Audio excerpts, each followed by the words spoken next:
Okay. All right. The next case is PH, father of MH versus Department of Children and Families.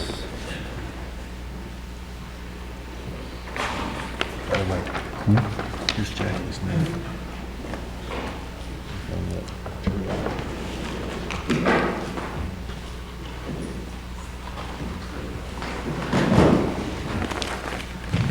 You want to reserve 5 minutes? Good morning.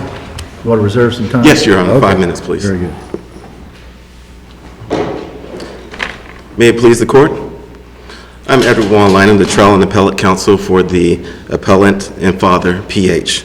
The father respectfully requests that this court reverse and remand the lower court's order terminating his rights to his minor child, and for 2 reasons. The first, the father argues that the grounds were not established by clear and convincing evidence. Second is that termination of the father's rights was not the least restrictive means to terminate the child, nor was it in the child's manifest best interest. Can I noticed in your brief that it doesn't appear that you specifically challenged or raised an error on the issue of abandonment. And you don't raise it. Don't you waive an argument on that? And Your Honor, I would state that the brief does acknowledge that the father's rights were terminated along the lines of 39806(1)B, which is for abandonment. However, you are correct that it does not go into argument along those lines because I felt that the focus of the termination was about drug use, marijuana use specifically. And this court, the 5th DCA, has never found abandonment with just sporadic visitation by a father who attended court hearings and who paid child support.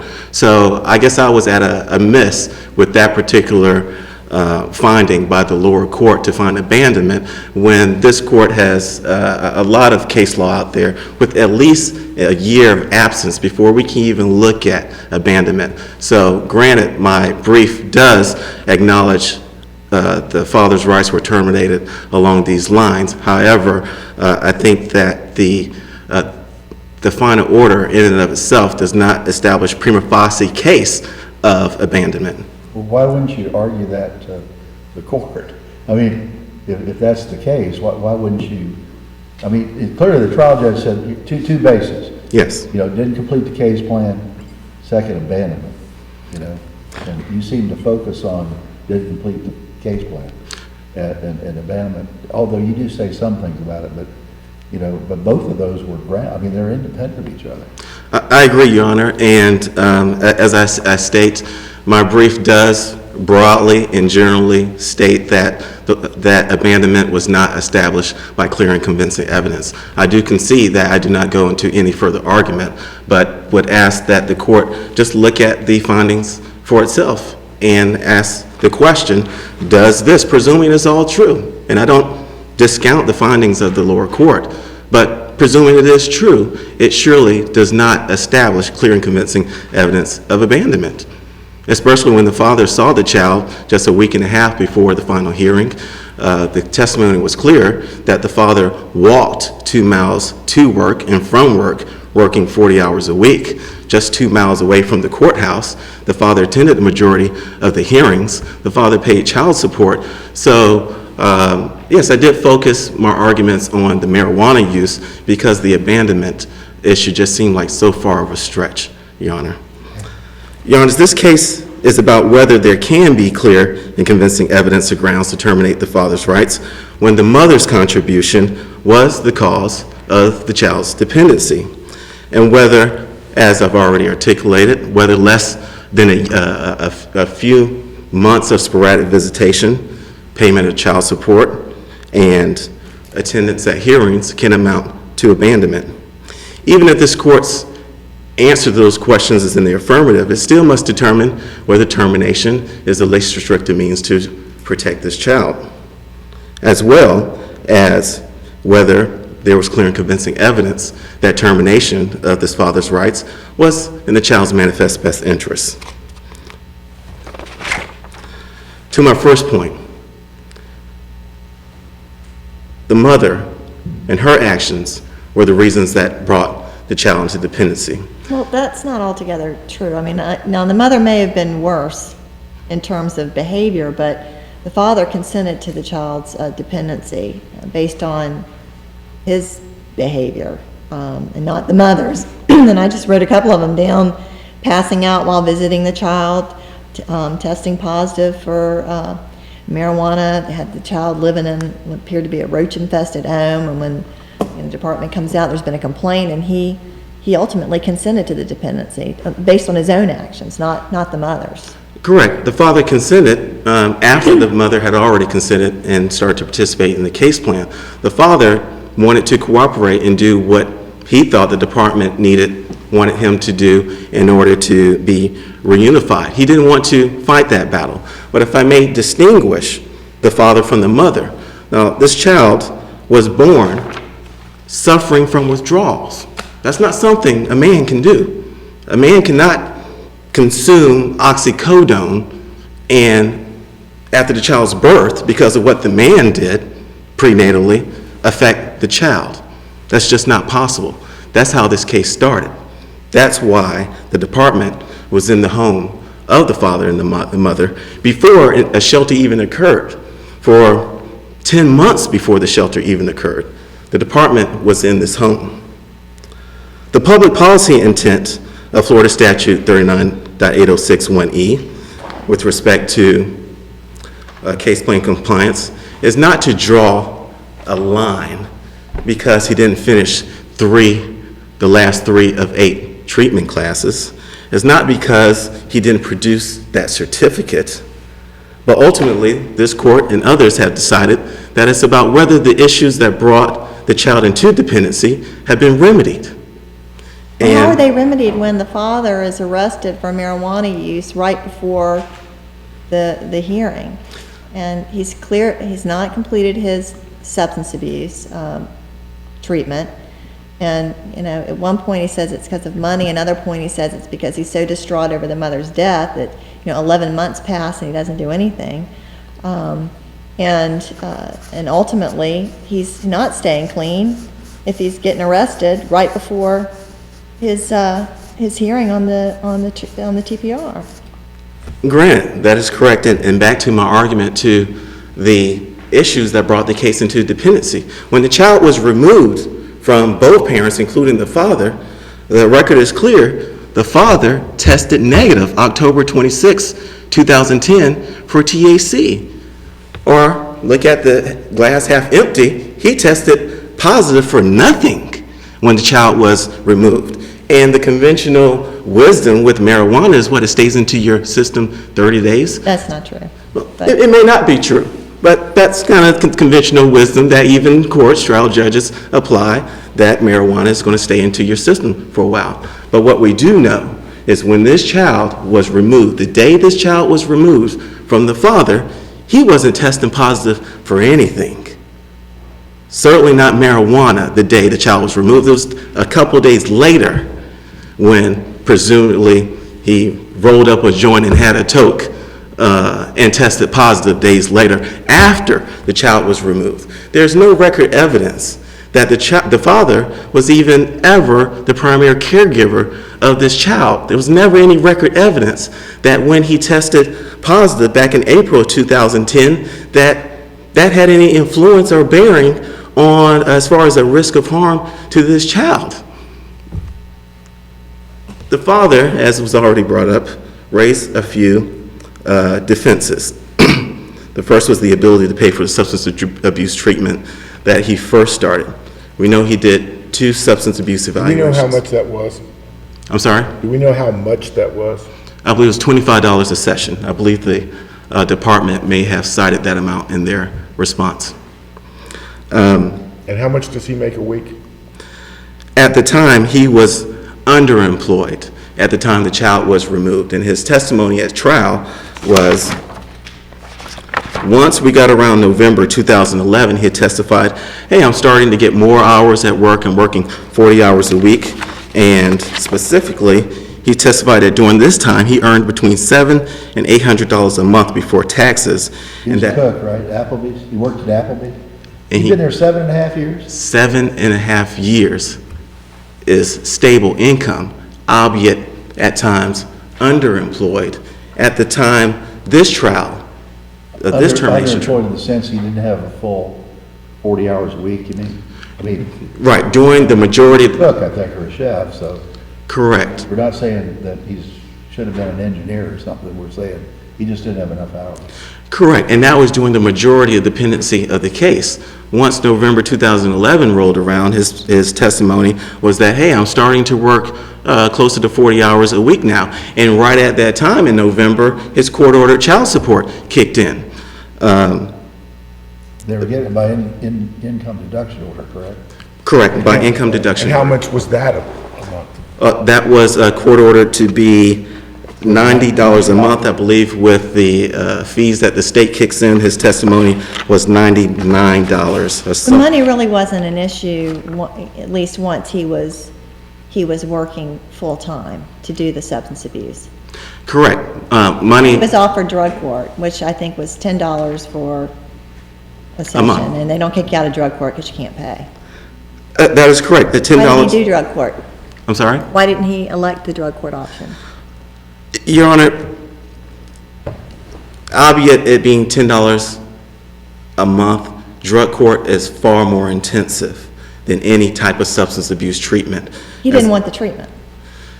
He didn't want to spend the time, the requirements, the extensive requirement of a drug court program versus your everyday substance abuse treatment class with, as we saw, 8 sessions. We're talking So the about just... marijuana was more important than doing the drug court so he could get his child. No, Your Honor, his testimony was that his work at the time and the increased hours he was getting was a decision he had to weigh.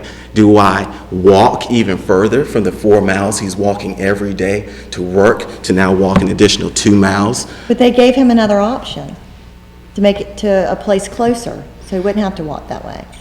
So it seems like every opportunity to, DCF is offering him alternatives, and he is not choosing to do the alternative. There's always another excuse for doing what he's supposed to do. Well, I would disagree, Your Honor, because he did do a second substance abuse evaluation at that alternative place that was much closer. What he did not do was continue to follow up with that treatment because... Well, he does seem to say, he kind of likes smoking marijuana, because he said, my employer knows I smoke it, and they're okay with it, I don't know, Was there any evidence of record that the marijuana use ever adversely affected the child, that he smoked it in the presence of the child, that he did anything to harm the child while he was high or anything like that? No, Any nexus between the marijuana use and any negative aspect to the child? No, Your Honor, and that was a prior argument that I made. When the first 10 months of this child's life, when the father was there's nothing on record that he was the primary caregiver. Sure, there was admissions of marijuana use, there was a positive marijuana test, but there was never any evidence that he was the primary caregiver, that he was the one primarily caring for this child, that there was no record evidence that he was smoking around this child, that there was paraphernalia around this child, and there was never the opportunity after the child was removed for him to show that he could be a primary caregiver to this child, albeit presumably still smoking marijuana that would pose a nexus of harm to the child. That, which is, we rely on in this court's case, RA v. DCF, a 2010 case that came out of this court, where a very similar analogy of the father in that case, he's smoking marijuana. But this court found that there had to be a nexus that... Well, didn't he say in his own testimony that his daughter would not be safe with him if he continued to use marijuana because it puts him in an I don't care attitude? Correct. And sometimes witnesses along these lines say things that they think are going to help that trial that don't necessarily help in the Well, I have end. to just go by what he said. Correct. And He granted... says when he uses marijuana, he's a threat to the child, and he's not stopping the use of marijuana. Did he say Correct. threat or that he was? Would not be safe with him if he continued to use marijuana. because it gives him an I don't care attitude. Right. And part of when we see a parent in that situation make that type of testimony, they're proffering that to show, hey, I know the risk of my behavior. It's more of an admission of I acknowledge what I'm doing and how it could potentially affect the child. In that particular testimony, it's an example of a parent proffering or testifying to something they think is going to help them, but the way it comes out actually does not help them. What is the best evidence is actions. I think you all will agree, not words of this father. Agree with that. And the actions of this father, in this case, were brought this child into dependency. It was hard drugs, oxycodone, that not only brought the child into dependency, but became the demise of the mother. Only 4 months after the father accepted the case plan, did the mother die. With 4.5 minutes left, I'd like to Yeah, reserve that. you heard your time, I was going to tell you. You want to save that? Yes. Okay.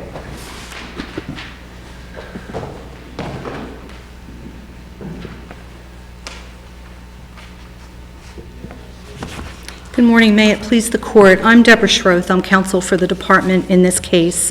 Wendy Cooper, sitting at counsel table, is the attorney for the Guardian Ad Litem program, and I'd like to defer the discussion of least restrictive means to Ms. Cooper and any questions that you may have. When do you want, how much time is she? We give you a warning. we can divide this equally. She can have 10 minutes.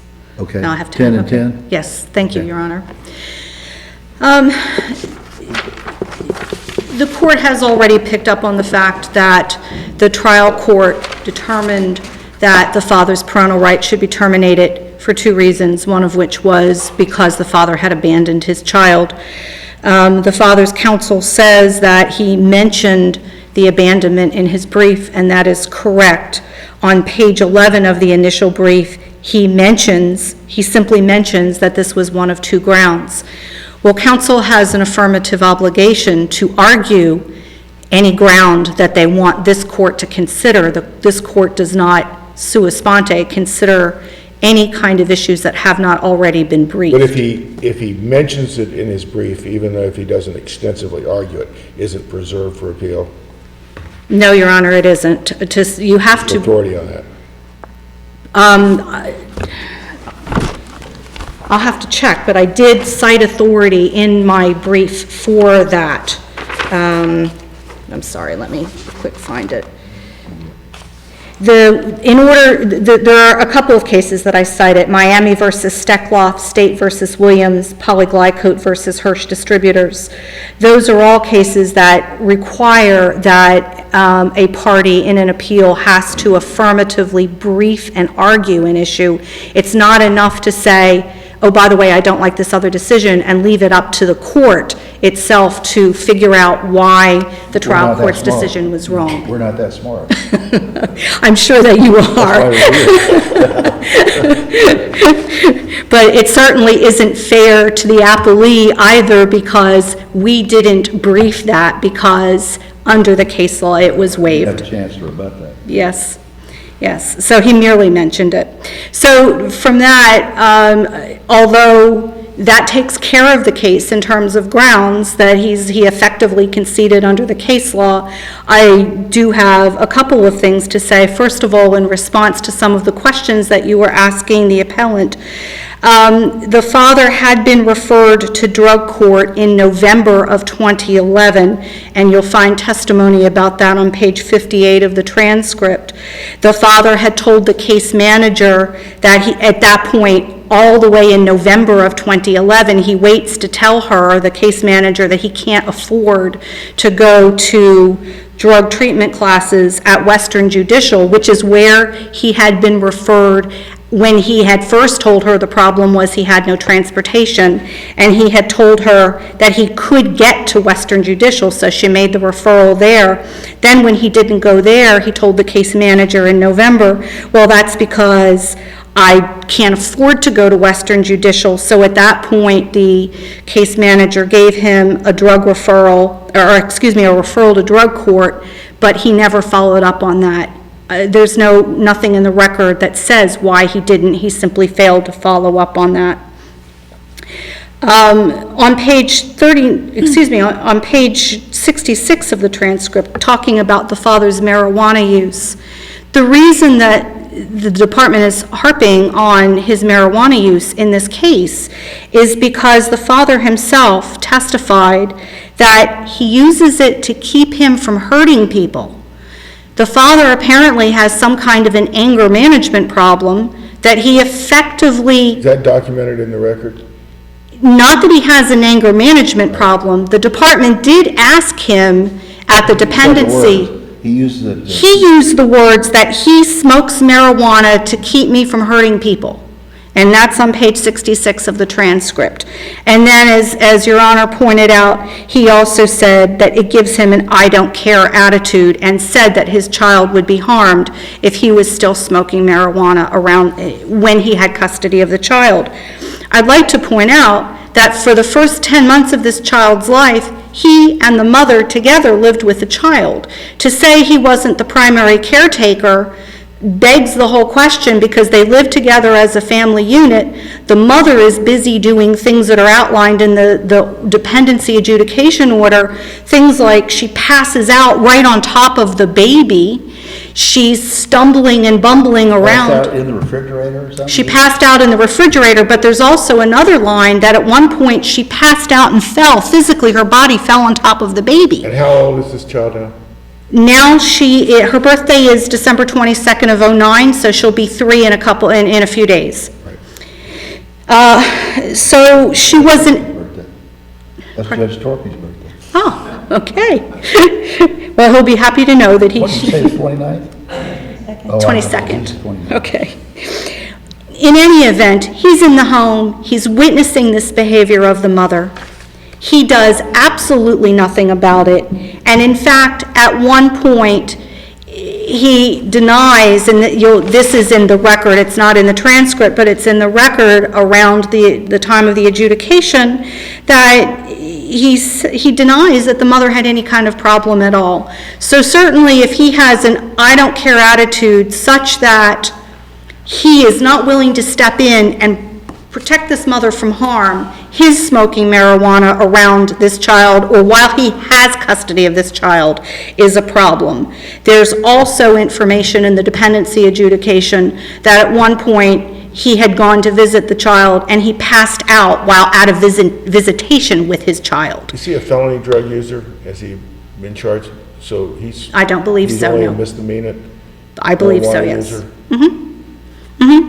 It's almost as though the appellant wants to create some sort of a rule of law that says that culpability is important, and only the parent who was the most culpable when the child is removed, only that parent can have their parental rights terminated, and since the mom is now deceased, well, we just let the father do whatever. But that, of course, is not the way the whole dependency system works. At termination, the court specifically examines the behavior of each parent separately.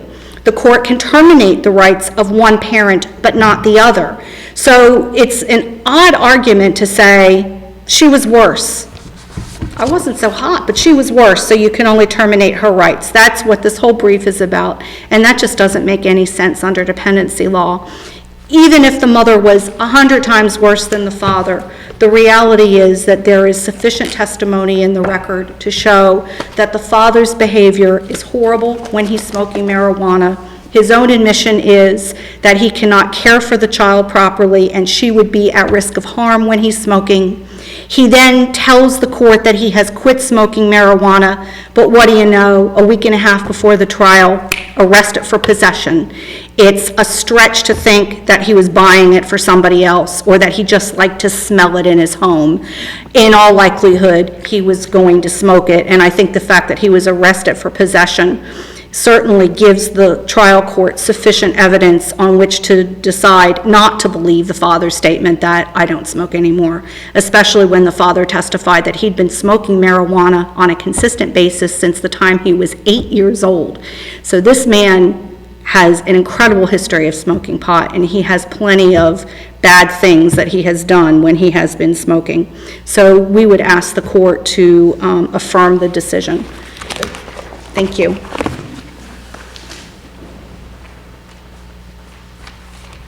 May it please the court? I'm Wendy Cooper on behalf of the Guardian Ad Litem program. I'm here to address least restrictive means. The father didn't really, or the father's counsel didn't really address least restrictive means in his argument. Essentially, it comes down to two parts of his argument. He rehashes his grounds argument and frames it as least restrictive means without any authority to do so. And he also states because there's a relative that permanent guardianship could potentially be a possibility that we don't have least restrictive means. This court has held recently in BB versus DCF that least restrictive means does not defeat a termination petition, that we look at whether we go back to the Padgett analysis from 20 years ago from the Supreme Court, whether there is a case plan and time to comply. It's designed to remedy the situation which brought the child into care, which, as Ms. Schrill discussed, was partially the father. And at the point of termination, the only parent. So we have evidence, and the court found that the father did not remedy his marijuana addiction. He had a year to do it. The child's best interest takes precedence, so we have least restrictive means. I think it's been well settled in all the district courts of appeals that permanent guardianship is not an alternative to termination if the child's best interests dictate adoption. In fact, the legislature said for us that there are permanency options, and if reunification is not the primary goal or is not possible, then we go to adoption. And only if adoption is not in the child's best interest, not what the parent wants, but in the child's best interest, then do we go to permanent guardianship. This child has been in care for the majority of her life. The caregivers have her best interest in heart. They want to adopt her so that she has permanency. They don't want the father to come back in a few years later and disrupt her life. I think that while the father argues that's disingenuous or upsetting, I believe it's actually placing the child's interest before anyone else's. So based on the precedent and Chapter 39, unless you have any questions on least restrictive means, I think the case law stands on its own. Thank you.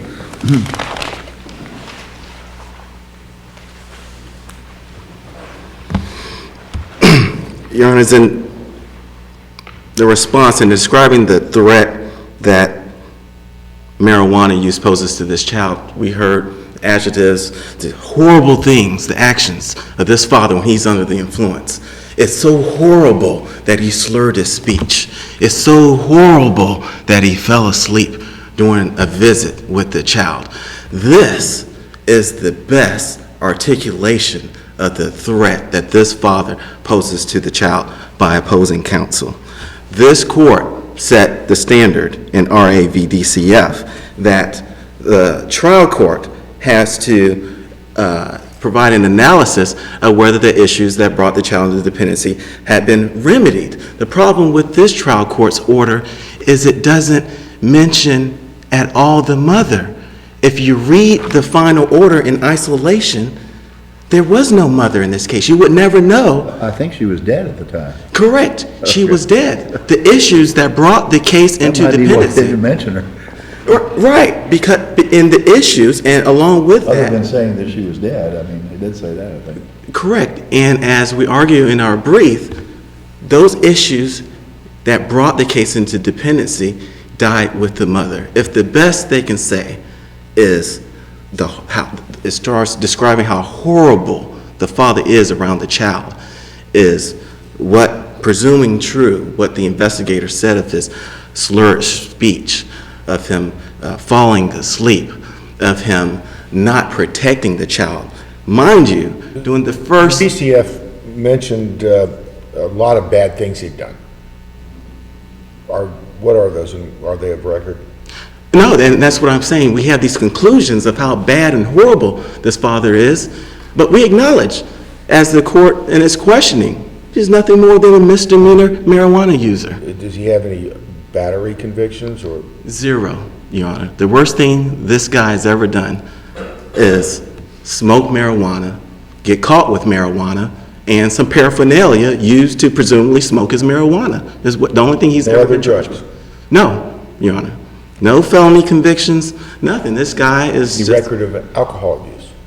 There's an allegation that while the father was still residing in the maternal grandmother's home, that he was drunk and drinking alcohol. But as I previously stated, when the child was removed in October 27th, there was no mention of alcohol at that time. There was no mention of him testing positive of marijuana because he tested positive for nothing when this child was removed. So with that said, a child placed with family, and the only thing one parent that remains does is smoke some marijuana, maintains the same job for 7.5 years, and that's the best articulation of the abuse or the prospective risk of harm to the child.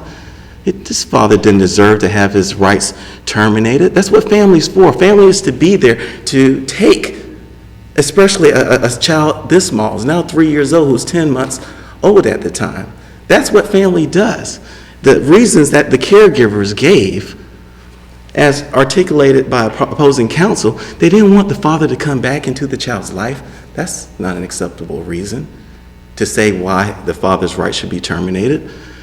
It's not acceptable for the caregivers to come into court and to say because the father may set an expectation with his daughter that... Well, I think their argument in the briefs was that there was testimony that the father and the child did not have a father-child relationship. There was not a father-child bonding going on. And then the other evidence that, with regard to what the judge said about the abandonment issue, although it wasn't brief, but was that the visitation was sporadic at best. Granted, and I'll be the first to say that men do not have the maternal instinct as women. In my closing, Your Honor. Well, men that want their children. We're out of time. All right, thank you all very much. Thank you, Your Honor. The court will be in recess.